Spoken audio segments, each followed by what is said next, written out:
Nek bazarımız 8200 ming so'm olingan ana bola qo'yimiz. Nasib etsin xayrını gösterler. Balası urg'ochiman ko'chkarman. Urg'ochi. Urg'ochi ko'paysin variantidan. Bu ajoyib ekan. Qo'ylarim bilan. Hava yo'q. Doğrusu havas etdik.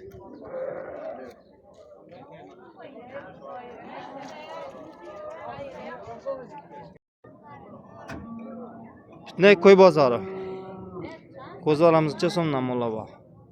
Qo'zg'alak 2.800.000, 3.300.000 yarışib beramiz. 2.800.000, 3.300.000 qaysilar 2.800.000, qaysilar 3.300.000. Shohlar 2.800'dan. Shohlar 2.800.000.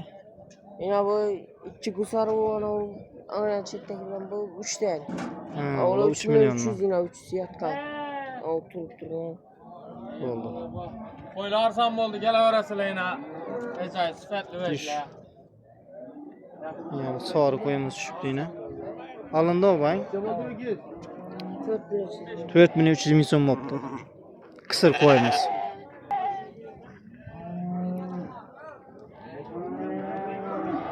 Bu satılanma bu satılınma bu. Sarı koyumuz satılıydı ekan. Qo'zg'alar satiladi ekan lekin. Nomerlaringizni ham aytib bering.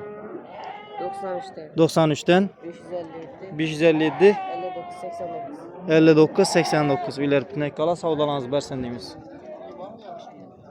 To'liq videolarımızı YouTube kanalımızda. Çesomdan bulduk ko'z ko'chqarlar. 3'ten 3 milyon so'mdan ekan bu ko'z ko'chqarlarimiz.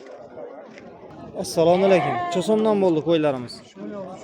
3 milyon so'mdan ekan era bu qo'ylarimiz. Qisirman bo'g'azman. Qisirang. So'radilarman hali nasira?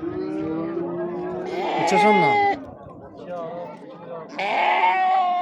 2 milyon 600 ming so'mdan so'radi. Bo'ldi, nomerlarimni aytib bering.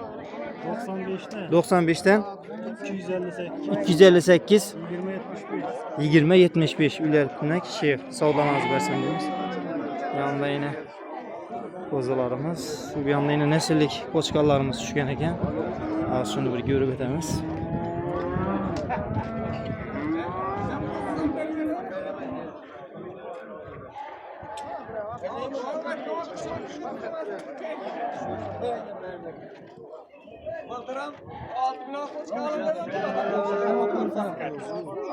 Mahmut Bey so'rab turibmi ya Mahmut Bey?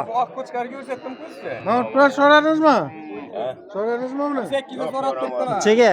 8 ga. 8 milyon so'm so'radi. Qaysisini? Oq. Oqmi?